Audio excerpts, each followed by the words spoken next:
Welcome to Ageless by Rescu. This podcast is devoted to exploring the science of rejuvenation, uncovering the most trusted experts, the must-have products, innovations, and technology in the field of vitality, aesthetics, new beauty, and cosmetic enhancement.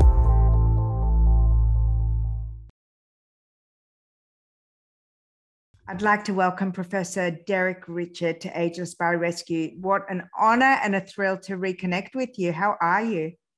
I'm great, and thank you for inviting me on. Yes, it's good to be here.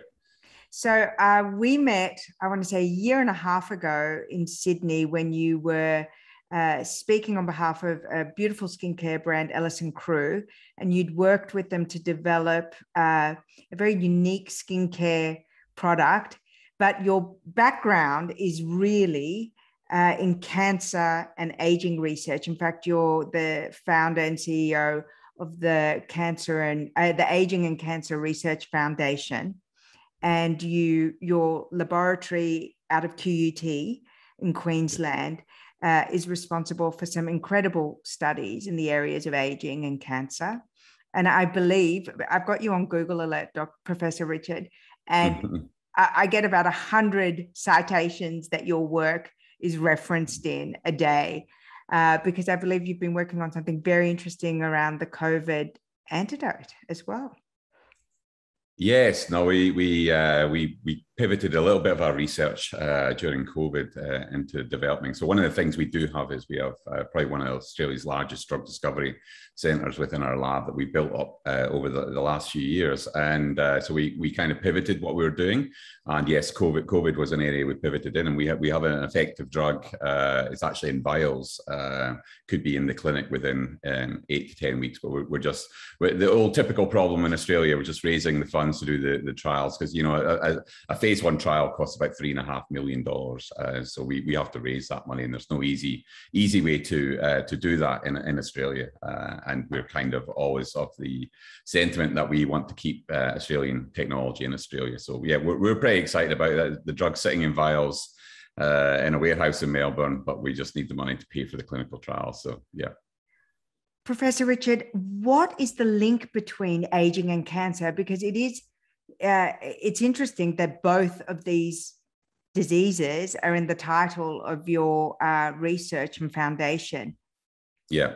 So it's if you look at the number one risk factor of getting cancer, it's age, without a doubt. In fact, if you look at many of the pathologies, the diseases that really plague Australia and the world, they're all linked to age. So if you look at cancer, the risk of getting cancer really doubles every year from the age of about 45 years old. Your risk doubles, keeps on going all the way up to you're about 85 years old, and for some reason it plateaus slightly then.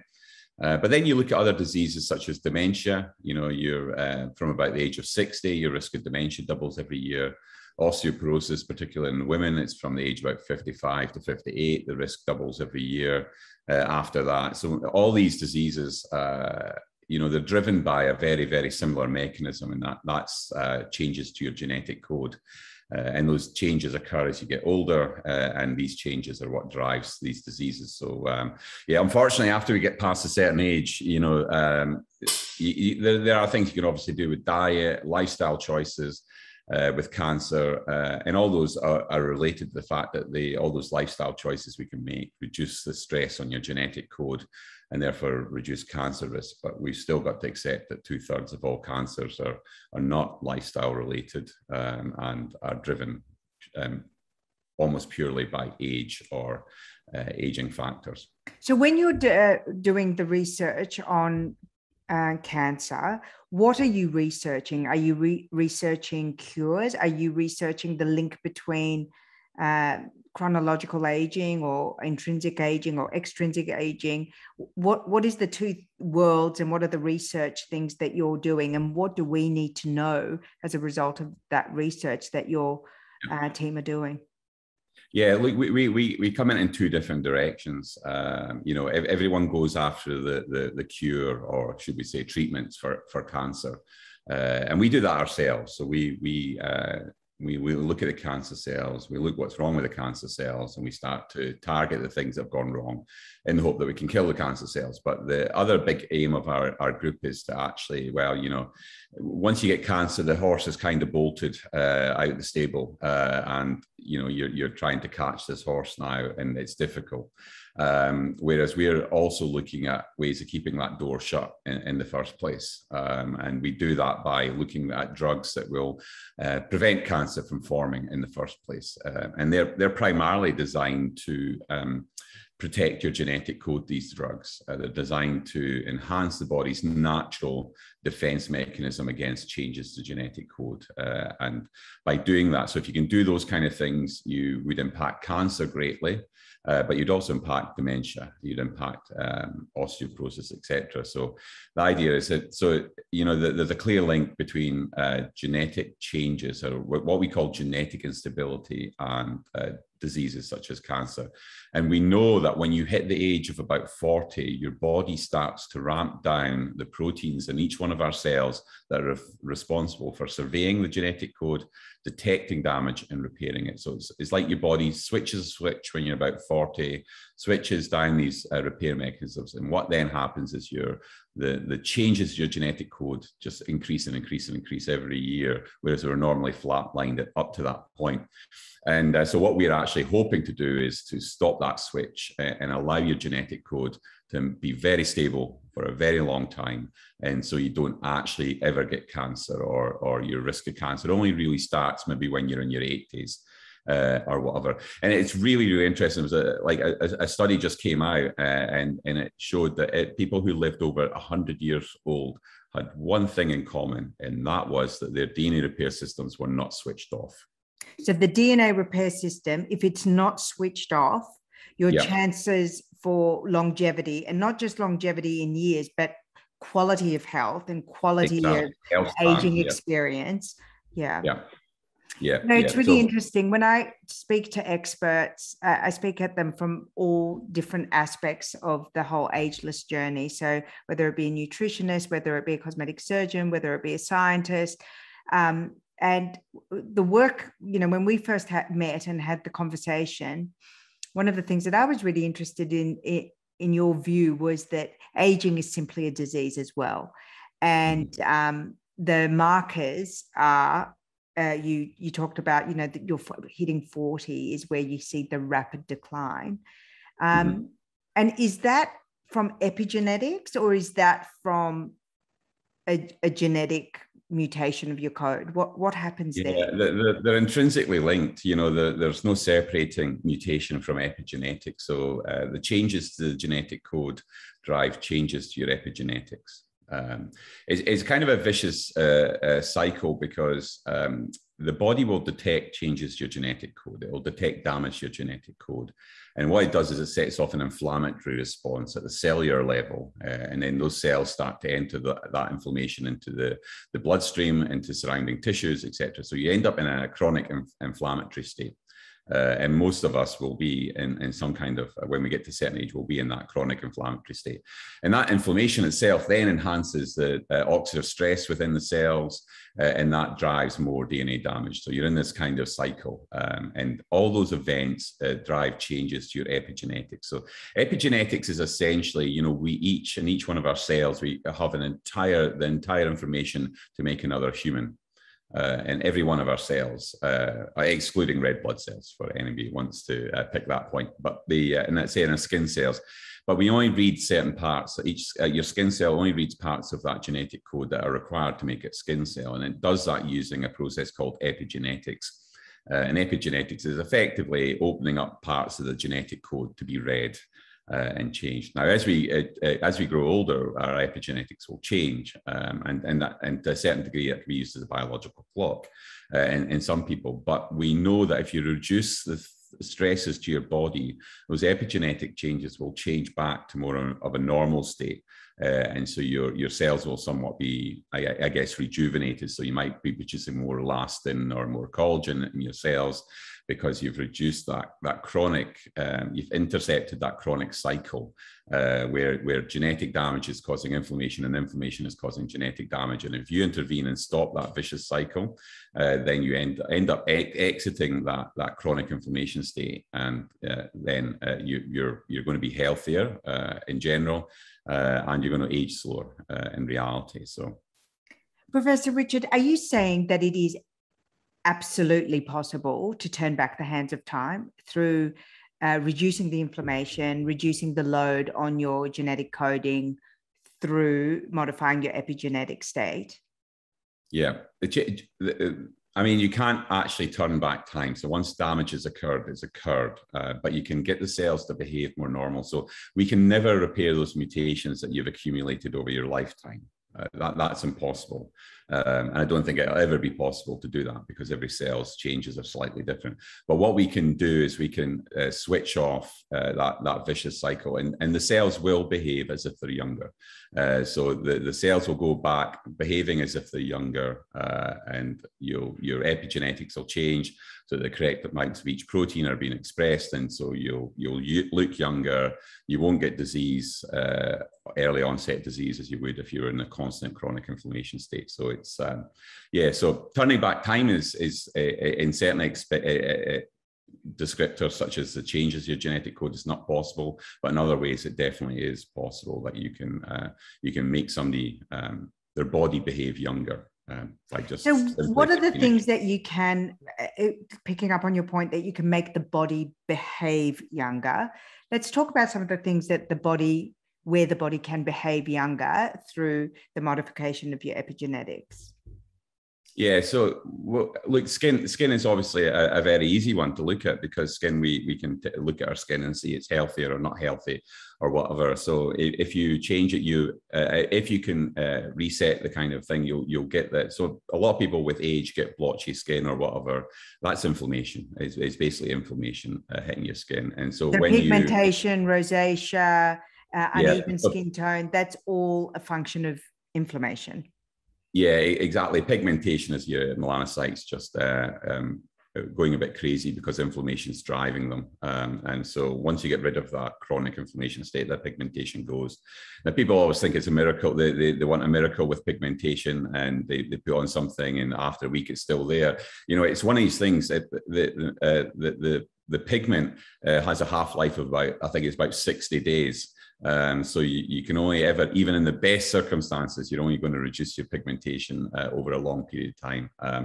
But there are more immediate effects. So elastin and collagen, obviously, if you can get the cells to behave younger, those things are going to change.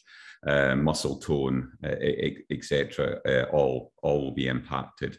So you'll just generally, if I had to pick one thing that was the biggest driver of aging, it's this chronic inflammation state that people enter into, and it just drives damage to your body. It drives damage to your genetic code in this vicious cycle that just keeps on going. So you if you can intervene in that. So our big hope is, and we're working towards that. We've actually got a lead drug that we're working on just now, is to switch on the repair systems again, the DNA repair systems again.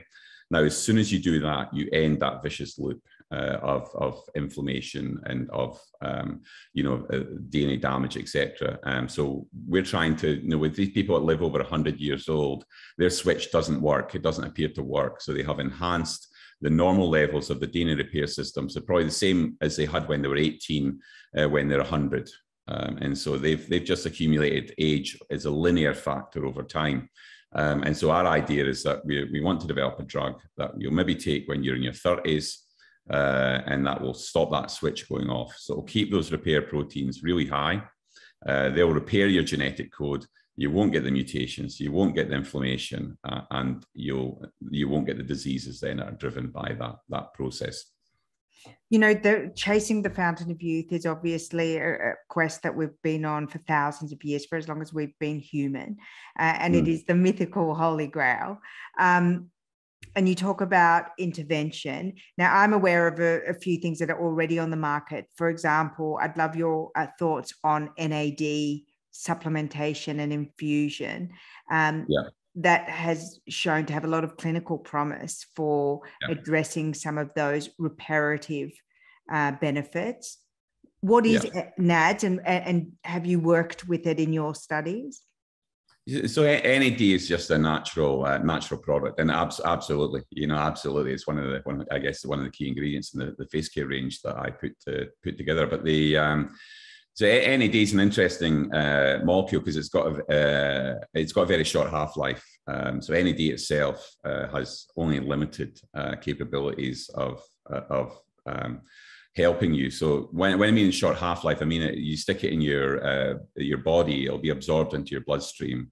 And as we get older, NAD levels go down. And NAD is a critical component required for the repair of your genetic code. Okay, so as levels drop, your ability to repair the genetic code drops with those levels as well.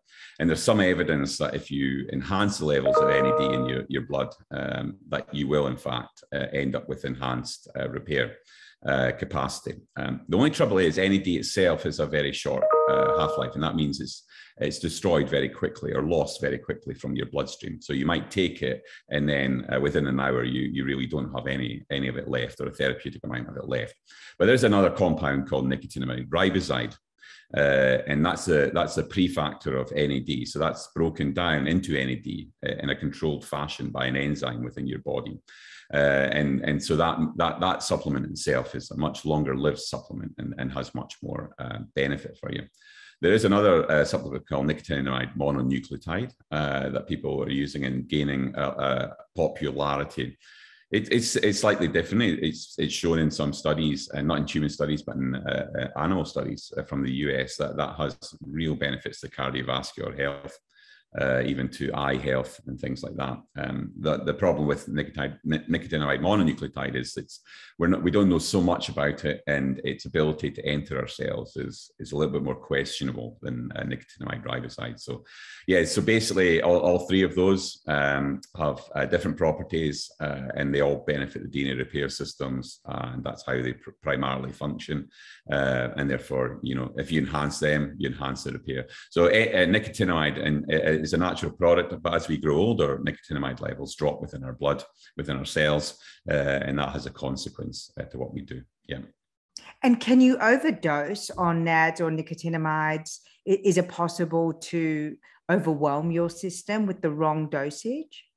Yeah, look, I can't. Yeah, I don't know that answer. Yeah, unfortunately, I would have to look that one up. As with everything, you can overdose with everything. It's a natural compound. It might be quite hard to overdose with certainly nicotinamide itself. Maybe easier with nicotinamide riboside, but I actually don't know that answer. So I haven't looked at the studies where they've done that, but they have done toxicology studies in humans with nicotinamide riboside. So the data is out there, but yeah, I would have to look it up. And what about resveratrol? I remember you and I spoke about resveratrol being a key, and I guess antioxidants, but resveratrol in particular as a superior antioxidant. Yeah, and its superiority really lies in the fact that it's long-lived in our body or on our skin. It's many antioxidants, really kind of like nicotinamide, have a really short period of activity.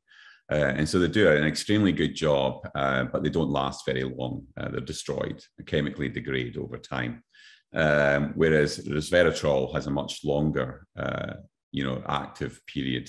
And so it gives you the benefit for longer. Oxygen, unfortunately, I give this talk, we require oxygen to live, but our genetic code is damaged by oxygen. And that's why inside our cells, we keep our genetic code in an environment that's is surrounded by a membrane, and it's kept away from oxygen in that compartment. And so what you get with antioxidants is, in fact, that they're just mopping up these oxygen-free radicals that would normally damage your genetic code, and to a certain extent, they damage proteins, but primarily it's the genetic code's the problem. And so you again, with antioxidants, you're protecting your genetic code, breaking that cycle of inflammation, and yeah. So let's go back to your cancer research and the changes to the epigenetics that we are in control of. What are some of the things that before the miracle pill is invented by your laboratory, what are some of the things that we can do to take control of our epigenetics and the damage to our genetic coding? Yeah, so like obviously 100% is, sun care, looking after your skin, protecting it from sun. It's, the ultraviolet light does one thing to your skin, and that's damage the genetic code. It directly cross-reacts with DNA and chemically changes it. And the body then has to repair all that damage that you have to your genetic code. So I always encourage people to put sunscreen on.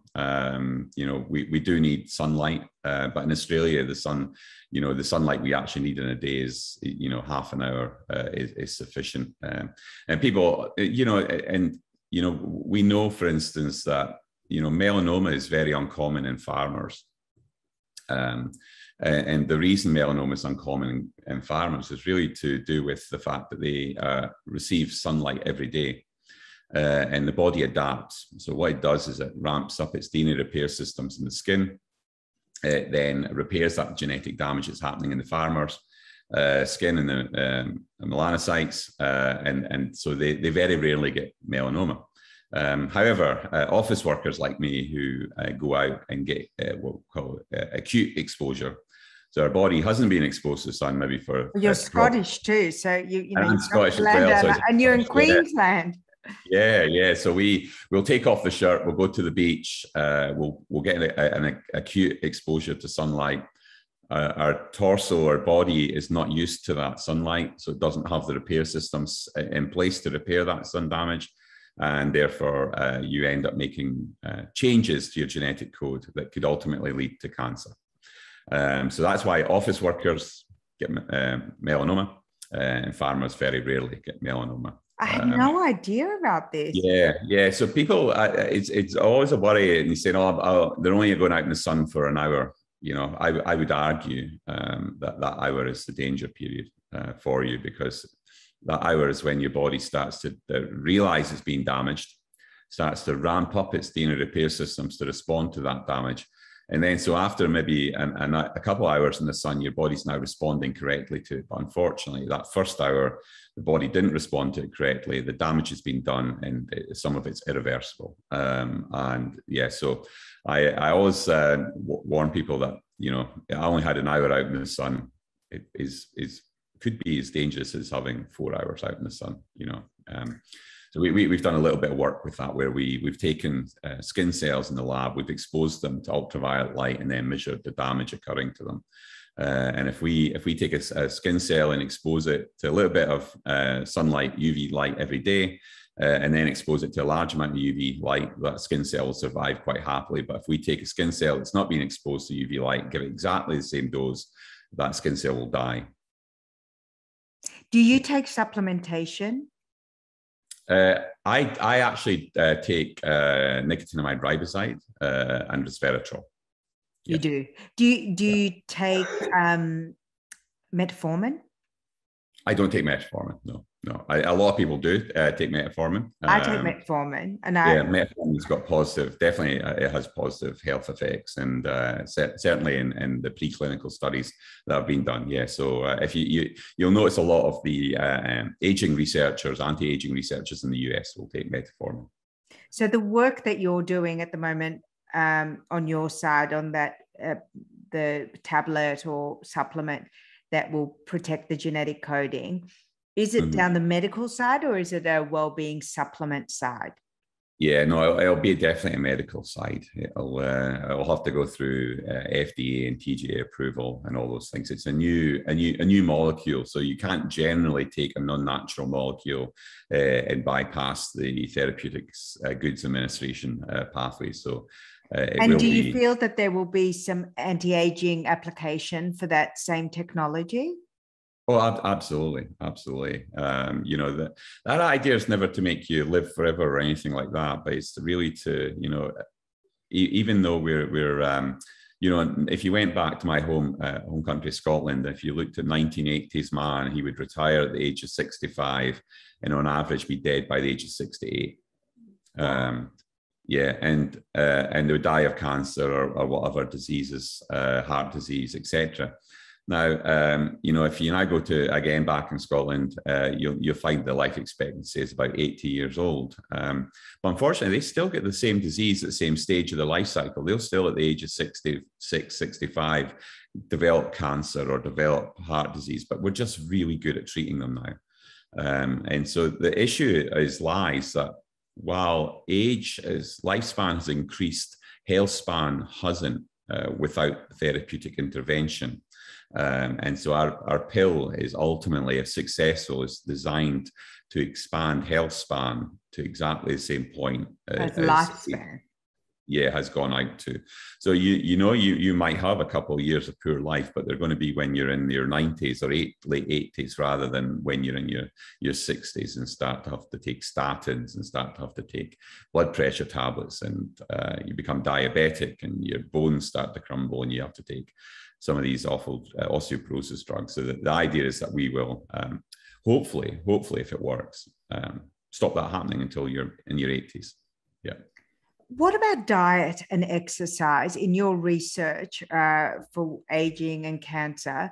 What are the steps that we can take? And I know that you and I talked about fasting and intermittent fasting when we met. What are some of the hard research facts around this and DNA damage, or preventing DNA damage?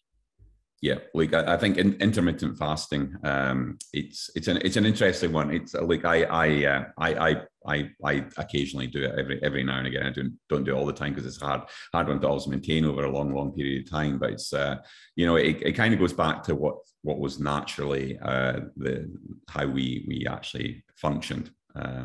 You know, our genetics have a lot to do with how we actually live our lives, you know, where we came from in the world. And you should really factor in your diet considering this. So if you look at Scots people or people from Northern Europe, you know, I'm talking about Finland and Scotland and Sweden and Norway, and these people, the majority of their diet would have been from fish for a very, very long time. But then the diet changed over time, but our body's genetics were set to a fish diet. That's what we prefer. So, for instance, Scots people, many Scots people don't handle cholesterol. We're missing cholesterol receptors, and it means that if you have a meat diet when you're from Scotland, you have a risk of heart disease, a much higher risk of heart disease. And the same is true for Finland. And Finland's one of the, you know, if you want to put the best example of a change of diet in the world was Finland. Finland used to have the worst heart disease record in the world. And the problem was that Finnish people were fish eaters, and the fish stocks were depleted in Europe. Became expensive, and so people moved over to eating fatty foods, meat-based foods with high fat levels. And so Sweden had by far the worst heart disease record, probably followed by Scotland after that. But what actually happened? Finland or Sweden? Finland, yes, Okay. Finland, yeah. And so what Finland did is the government introduced school meals, free school meals to all children, and they were healthy meals. The kids weren't just getting lunch, they were getting breakfast as well, breakfast and lunch.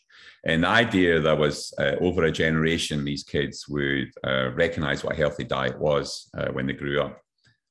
And then that would have a positive impact. So the timeline was probably 20, 30 years that we're looking at. But what they actually found out was a very interesting fact. So Finland's heart disease record is, you know, probably on average now in Europe. So it's really pretty good. And the reason it happened so quickly in Finland was that the kids actually started to reject food that their parents were giving them at home. And that drove the parents to change the foods that they're cooking. So the positive impact of the kids realizing what healthy food was, what the food they were getting at school was healthy, then impacted directly and extremely quickly onto the food that their parents were actually eating, because the kids were refusing to eat this high fatty foods that the parents, the high processed foods that their parents were giving them for dinner. And so within a very short period, there was a huge positive. And so that's the best example, I think, in the world that diet has a massive impact on our process. So, you know, it can't do everything, but if you eat healthy, control your weight, exercise, and an unknown, and people don't often pick on this, is stress. Mental stress is a huge aging factor. Your mental stress will shorten your telomeres in your body. We know this is fact. Sue Blackburn did a massive study of 30,000 plus people. And please explain to our audience what telomeres are. Telomeres are the ends of our genetic code, and as we get older, these telomeres shorten. Now, the good news is we always thought once the telomere shortened, it couldn't lengthen again. It turns out that's not true. Sue Blackburn showed in that same study that telomeres will lengthen again. So that if you can remove that stress factor from your life, the mental stress factor or even physical stress factors from your life, your telomeres will recover to a certain extent, and so you won't be permanently aged in that one. But so I think balancing mental health, I guess becoming resilient, mentally resilient in today's environment is probably a key lesson I think a lot of people should be taught in life.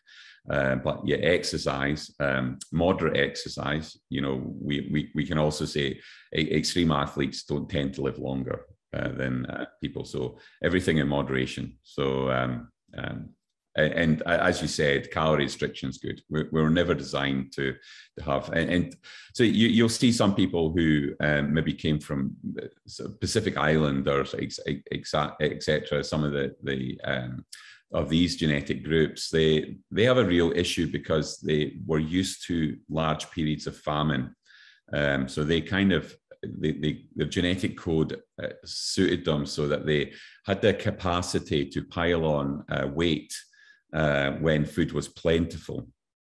And every year, there was a period where food was not plentiful for a number of months, and the body would use the fat reserves to sustain the person over that period of time. But unfortunately, when you move to a point where food is plentiful, and they're driven genetically to deliberately pile on calories so that they can withstand that period, then they suffer from that. And so it's hard for some people to actually control their weight because they're actually genetically coded to put weight on because of where they lived originally and where their genetics came from. So it's not a one solution for everyone. I think it's not, you know, we can talk about you know, why some people are obese, and you know, it's not a one solution. And you know, overweight people, it's not always the case, but it can be mental health issues. There can be a lot of compounding factors too. So your genetics play a massive role in how your body processes.